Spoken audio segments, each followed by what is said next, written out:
Tenemos pues que la Cuaresma es una etapa especial que se relaciona con la primavera porque la tierra misma está viviendo junto con la humanidad un despertar, el despertar de las fuerzas biológicas, físicas. Pero al mismo tiempo comienza un proceso planetario que profundamente se corresponde con el desarrollo espiritual de la humanidad a través de su corazón, en donde el Cristo, siendo el portador de la fuerza del sol, que se resume en amor y sabiduría como segundo aspecto de la divinidad. Esto es una realidad. Todo lo que nos llega desde el sol no solamente es fuerza biológica para despertar la vida manifestada en la naturaleza, los animales, los seres humanos, físicamente, sino también la fuente espiritual se encuentra allí. Y ese segundo aspecto, llamado así, el Hijo, que proviene del sol, se manifiesta a través del amor y a través de la sabiduría. En cierta manera, haciendo un equilibrio entre el corazón y el entendimiento que está en la cabeza. Porque estamos en una era que ya no es como la de hace 2000 años, estuvo rigiendo en la humanidad a través de la fe, a través de la creencia, porque la humanidad se encontraba en una etapa de despertar a la madurez y ahora quiere saber. Y entonces, como dijo el maestro José Manuel Estrada, a Dios se le ha pedido, se le ha adorado, pero no se le ha estudiado. Y esto que estamos haciendo es precisamente motivar el estudio de lo que es Dios, porque Dios es todo. No hay nada en el mundo, no hay nada en el universo que no sea parte de Dios. No hay ningún rincón en el universo que no lo envuelva Dios mismo. Esto para la mente humana necesita que el intelecto sea enriquecido con la capacidad de imaginar, el conocimiento imaginativo, creativo, que expande la posibilidad de la concepción del universo a que sea infinito en el espacio, donde no hay límites. Porque si intelectualmente concebimos que tenga un límite, porque todo lo que vemos aquí tiene un límite, y entonces lo extendemos al universo y decimos, debe tener un límite. Bueno, si lo aceptamos a priori esto, tenemos que volver a preguntar, ¿y qué hay más allá de este límite? Y vuelve la pregunta. Entonces Dios no es todo, porque tiene ese límite. Entonces debemos concebir lo infinito del universo y lo eterno igual. No podemos concebir que en algún tiempo comenzara, porque entonces tendríamos que pensar que en algún momento terminará. La manifestación de la vida, sí, en ciclos en el espacio, en el tiempo, pero la vida misma sigue manifestándose. Entonces, después de la primavera viene el verano. Su máxima expresión en toda la naturaleza, donde llegan los días más largos, más calientes en el norte, el día de San Juan, 24 de junio, donde el sol alcanza su punto máximo en el norte y comienza su viaje hacia el sur. Ya tenemos los 4 puntos importantes a considerar.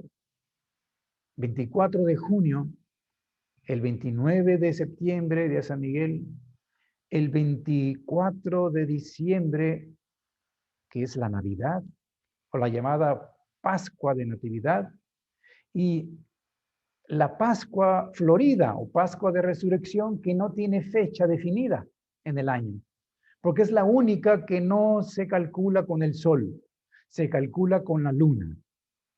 Cuando entra la primavera, es el momento en que podemos comenzar a calcular cómo se encuentra la luna. Y cuando aparece la luna llena, después de entrar la primavera, el 21 de marzo, el próximo domingo es el domingo de resurrección. Siempre se calcula así y por eso cada año es distinta la fecha. De manera que vemos aquí simbolismos a través de los cuales se expresan fuerzas de la vida. En el día reina el sol. En la noche sigue reinando, pero de una manera reflejada su luz. Y para ello necesita la intervención de la luna, porque la luna que refleja la luz en la noche hacia la tierra es la misma luz del sol. Y la vida es en sí luz transformada. Todo lo que vemos expresándose como vida es luz que se ha transformado para manifestarse físicamente aquí. Por eso es que vemos cómo es que al tocar la luz a una piedra, al reino mineral, en ese momento la luz se transforma ya. Pero la única transformación que recibe es la de convertirse en calor. Solamente la luz se convierte en calor. Precisamente lo contrario de lo que está pasando en el sol. Allá el calor se está convirtiendo en luz. Cuando llega a su punto máximo de fusión, emite luz el sol. Cuando los átomos de hidrógeno se están uniendo en forma de helio. Y entonces nos llegan a nosotros al planeta y si incide esta luz en un ser vivo como es la planta, como es el vegetal, entonces la luz puede no solo convertirse en calor al tocar el cuerpo de la planta, que podemos ver en un tallo de un árbol, que sí puede estar caliente, porque le está dando la luz del sol.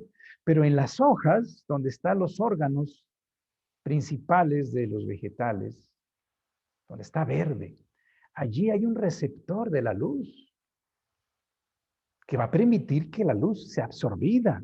Y no solamente la luz, el calor también, porque es un proceso reductivo, la fotosíntesis, que realmente está absorbiendo el calor de la atmósfera, la luz, y la está transformando para hacerla visible cuando se convierte en una sustancia terrestre, con una forma específica, hexagonal, a través de la glucosa, con un aroma especial, que en su máxima expresión la percibimos en las flores, donde está el néctar.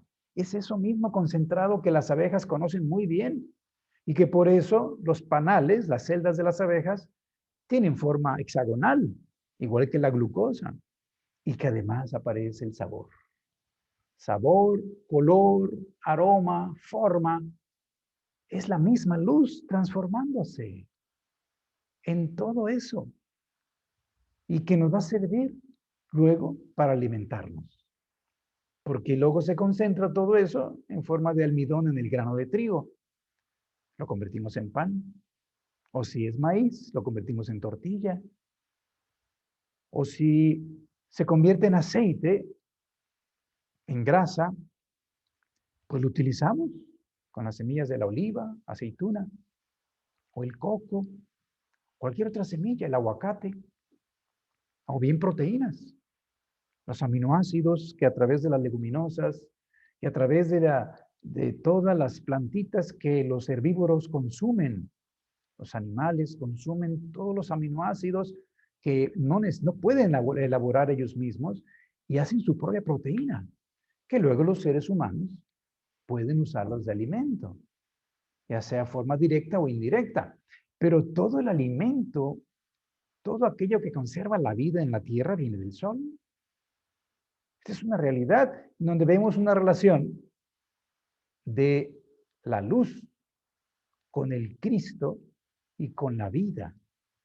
Y la expresión más pura de este fenómeno se da en los vegetales, porque su vehículo que caracteriza la vida que manifiestan es el cuerpo vital, el cuerpo etérico.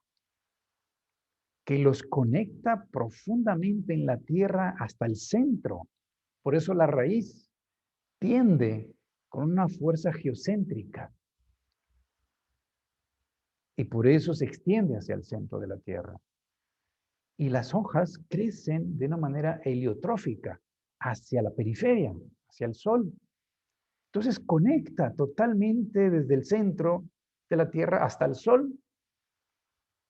Y nosotros los seres humanos también tenemos un cuerpo vital.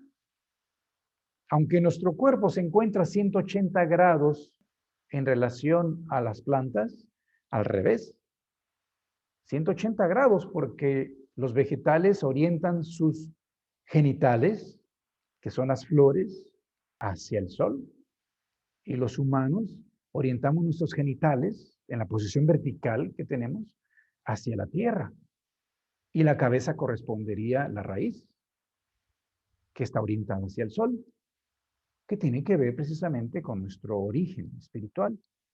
De manera que este cuerpo vital nos conecta con este asunto relacionado con la fuerza del Cristo, porque por ser la esencia misma del sol, que es la fuente de la vida, esta misma vida biológica se tiene que transformar gradualmente en conciencia.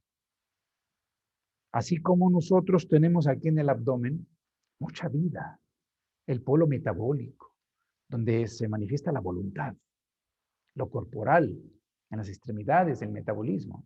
Ahí está el calor, ahí está ese polo que de alguna manera manifiesta la vida en su máxima expresión. Hay multiplicación celular, hay humedad, hay calor y hay movimiento constante. Pero si el espíritu que está utilizando este cuerpo necesita ser consciente de sí mismo y pensar, necesita tener un área que no se mueva, que sea transportada cómodamente y que otras partes del cuerpo la muevan y la lleven. Y esa es la cabeza.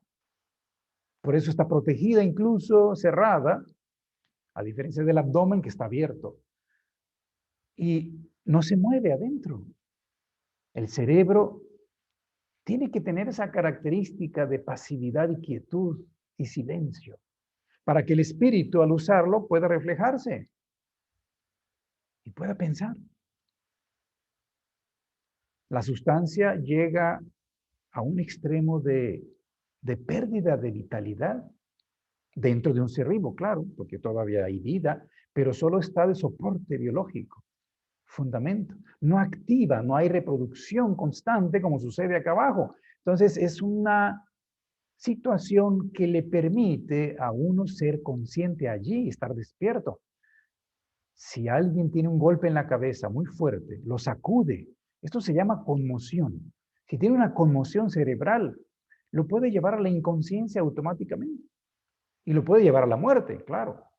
Igualmente en el abdomen, donde se expresa la vida, tiene que estar siempre en movimiento. Y si se detuviera, es mortal. Eso se llama ilio paralítico. No puede quedarse así. Entonces son los extremos donde se expresa en un cuerpo cualidades que estoy mencionando. Aquí abajo el calor y el movimiento y aquí la luz de la conciencia. La luz y el calor son los dos aspectos del sol que tienen que ver con la vida, pero no solamente la vida a nivel biológico, porque aquí a través del pensamiento nosotros transformamos las fuerzas de la vida en conciencia a través del pensamiento. Y es entonces que las facultades superiores del espíritu se hacen manifiestas a través del cuerpo vital, del cuerpo llamado etérico, porque el cuerpo vital se compone de cuatro densidades de sustancia etérica, así como el cuerpo físico se compone de tres estados: sólido, líquido y gaseoso. El cuerpo etérico o vital se compone de 4 niveles, y así se hacen los 7 del mundo físico. De tal manera que los 2 inferiores tienen que ver con la asimilación, el crecimiento y la reproducción de la vida. Eso es lo relacionado con los éteres inferiores. Y los éteres superiores se relacionan con la capacidad de percepción, de ser consciente por la percepción sensorial y poder memorizar la experiencia en el alma para hacer conciencia. Los éteres superiores se relacionan con esto que estoy mencionando, que hacen ver la necesidad, por ejemplo, para que nosotros hagamos conciencia de que tengamos experiencias repetidas. Y por eso podemos ver personas que necesitan sufrimiento para darse cuenta de algo, que puede ser en su propio hogar, a través de su familia, donde se dice que empiezan las lecciones más importantes del desarrollo espiritual, en su propia casa, su propio hogar. Allí, y si ya se dio cuenta, entonces aparece la luz en su conciencia, cambia su conducta, su actitud, se da cuenta de algún error. Pero si no, va a tener que volver a tener la experiencia y puede ser dolorosa. Entonces, esto de repetir para aprender también se aplica en cualquier aprendizaje que tengamos que realizar. En cualquier aprendizaje necesitamos esforzarnos, repitiendo y practicando. Y para ello se requiere perseverancia. Y la repetición es una manifestación a nivel inferior de lo que sucede en lo biológico. Por ejemplo, en las plantas, cuando crecen, hacen manifestar un crecimiento rítmico que repite. Nace una hoja y luego este mismo impulso se repite en otro nivel, haciendo el ritmo. Vuelven a hacer, haciendo movimientos espirales incluso. Pero vemos este movimiento repetitivo, rítmico de crecimiento que aplicado en lo superior, cuando se liberan las fuerzas a nivel consciente, no hay otra manera más que repetir y practicar y perseverar. Solamente así el ser humano puede mañana dominar lo que hoy no domina. Necesita hoy practicarlo. Si hablamos del dominio de un instrumento musical, donde es mucho más claro que si quiere dominar el niño o el joven o el adulto, una pieza musical en algún instrumento, necesita practicarlo. Algunos tendrán más facilidad, otros menos, pero todos tienen que practicar y desarrollar la habilidad. Y nos damos cuenta que con la práctica aparece el maestro. Al día siguiente se siente más fácil poder realizar eso que el día anterior fue un poco más difícil, porque se está practicando y la base de esto es la perseverancia, la repetición, que es la misma que hace que uno pueda en la memoria guardar la experiencia. En su aspecto más superficial, si alguien quiere memorizar algo, pues repite algo, ¿no? Lo repite, lo repite, lo repite, lo vuelve a repetir. Y si todavía no lo memoriza, tiene que repetirlo y concentrarse. Y así se desarrolla la memoria. Queda grabado en el alma algo que uno conscientemente quiere retener.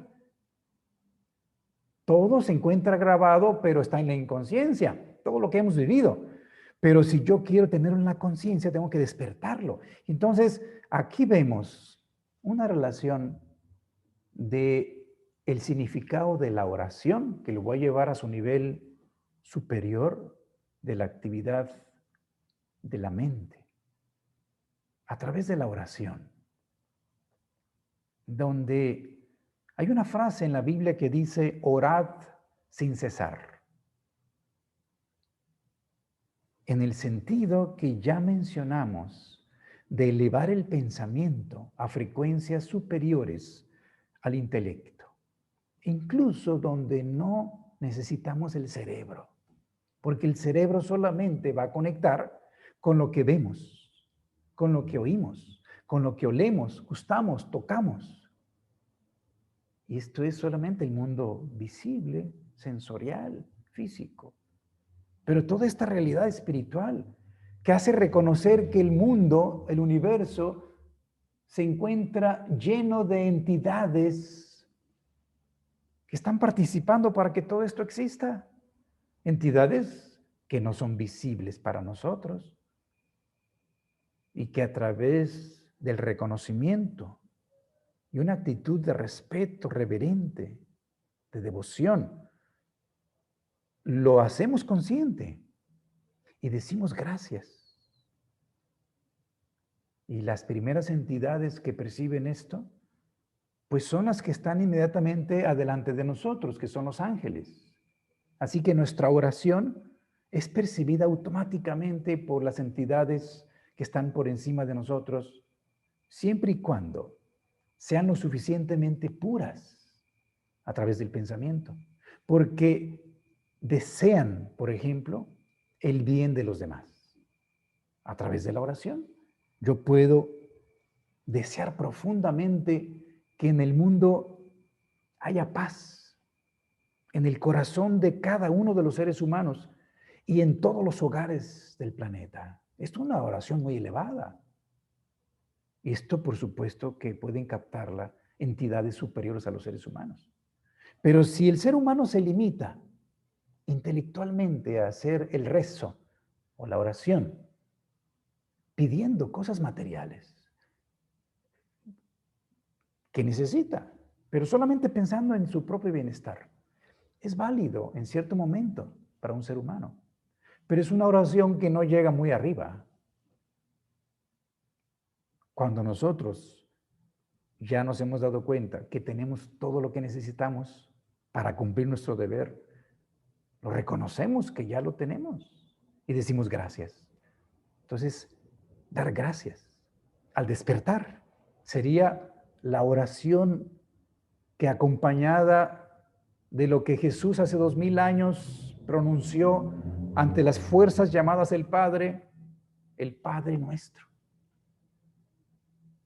Eso es una fuerza que tiene un efecto muy poderoso para el desarrollo espiritual del individuo. El Padre Nuestro, dicho conscientemente y con devoción todas las mañanas. Al despertar, agradeciendo un nuevo día. Y después en actitud de devoción profunda, incluso con el cuerpo, el Padre Nuestro. Esto tiene un efecto en la atmósfera donde nos encontramos. Si alguien piensa en alguien que está necesitado y específicamente solicita ayuda, también esto llega a entidades que pudieran asistir, porque nosotros somos un canal que dirigimos esta fuerza mental y ellos necesitan que nosotros hagamos el canal. Ellos no pueden intervenir así nada más. Nosotros necesitamos hacer el canal para que esos seres de luz puedan asistir y ayudar en lo posible y cuando es permitido a los seres humanos. Por eso es muy válido la oración para pedir ayuda. Y sobre todo cuando es para pedir ayuda a los demás.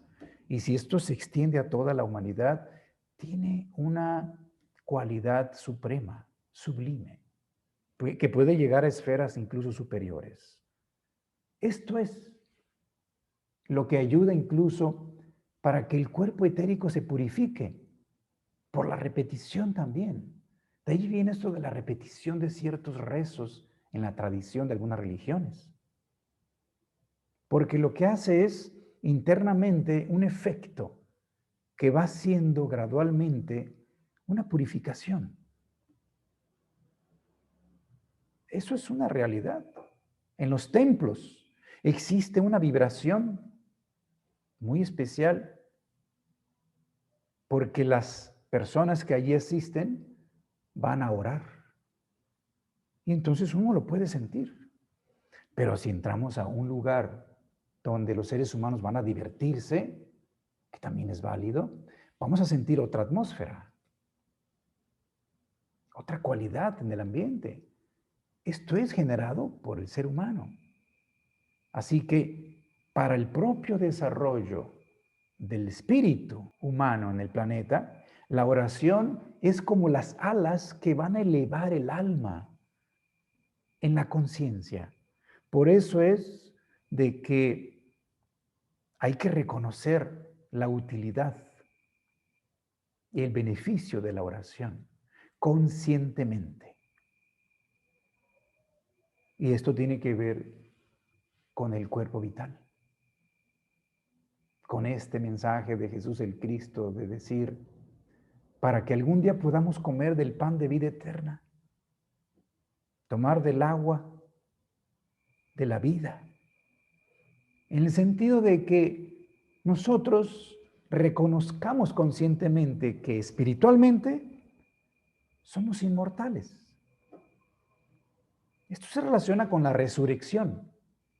Comúnmente la resurrección significa resurgir en un nuevo cuerpo, el renacimiento. Como en la primavera, vuelve a resurgir la vida.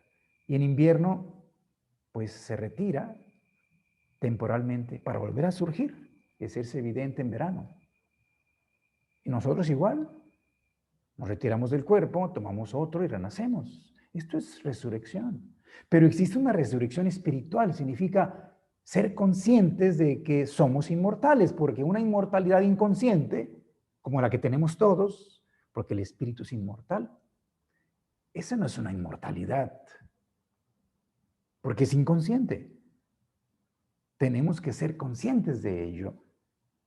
Por eso aquello de que Jesús le dijo a Lázaro, levántate.